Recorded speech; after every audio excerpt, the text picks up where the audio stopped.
What is going on, guys? It is Evan from Coaster Evolution, and today I'll be doing a tier list on all of the current operating roller coasters at Worlds of Fun. Worlds of Fun is a Cedar Fair park that's located outside of Kansas City, and it currently has 7 roller coasters and will soon have 8 next year with Zambezi Zinger. So let's jump right on into it.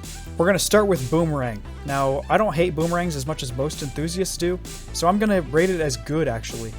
I'll probably give it like a 6 out of 10. What I would rate it, but it's by no means a bad ride. It has good forces. It wasn't too rough for me. Maybe it's just how the restraints fit me personally, but I'm not sure. But I didn't think it was too bad of a ride. It's one of the better boomerangs I've been on, in my opinion. Now, for Cosmic Coaster, I didn't ride this because it was the kiddie coaster, and I don't ride kiddie coasters, but I'm going to put Cosmic Coaster in the okay category because it's not bad. You know, it's for kids. It's not marketed for me, so that's fine. It'll be okay. Now on to Patriot. Patriot is a great ride, solid 8 out of 10. It's probably one of the weaker B&M inverts in my opinion, but almost all of the B&M inverts are great rides, so I'm going to leave this one as a great 8 out of 10 ride. On these B&M inverts, you definitely either want front row seat in order to get all of the wind and be able to see where you're going. That's always a really cool seat, and then the back for whippiness and the most amount of force in the ride. So just keep that in mind if you're riding any B&M inverts. The back is the most forceful, the front is probably the most fun in terms of what you can see and getting the wind in your face. Onto Spinning Dragons. I honestly didn't like Spinning Dragons that much. It was not as good as some of the other Gerstlauer spinners I'd been on. We didn't spin as much, and also the restraints, for whatever reason, we got stapled really bad from the ride ops, so I'm going to put it above Cosmic Coaster, but it's an okay ride. Now, Timberwolf really surprised me. I'm going to rate this one as great. 8 out of 10, solid ride. I didn't know that it got retracked in 2021, but it was riding really smooth and great in 2022 when I rode it this summer.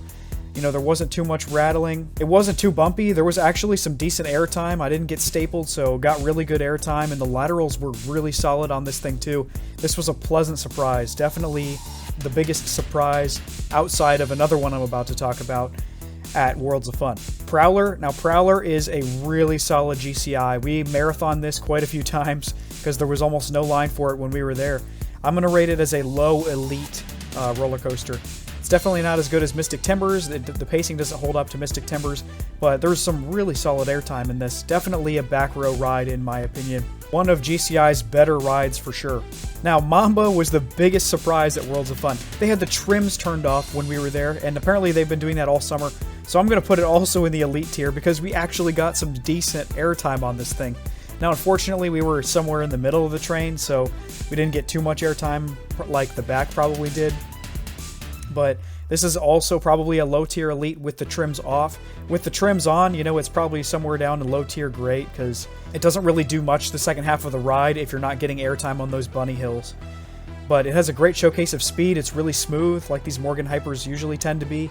So it was a really solid ride overall. Low tier elite coaster. And finally, Zambezi Zinger. Obviously, this opens in 2023, and I probably won't be able to get there to ride it for a few years.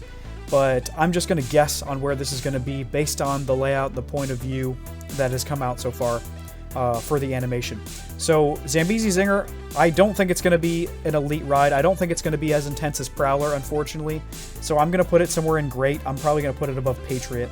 It'll probably be somewhere around here. It's not going to be the standout that I think a lot of people were hoping that Worlds of Fun would get.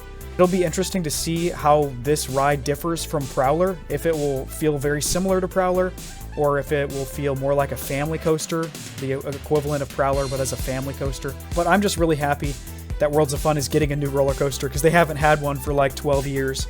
So it's a really good sign for the smaller Cedar Fair parks that they might be getting a bone, you know, every once in a while, which is really good. And this could be a new chapter for Worlds of Fun. If the park does really well next year with the addition of Zambezi Zinger, then Cedar Fair might be more willing to invest in new roller coasters in their smaller parks.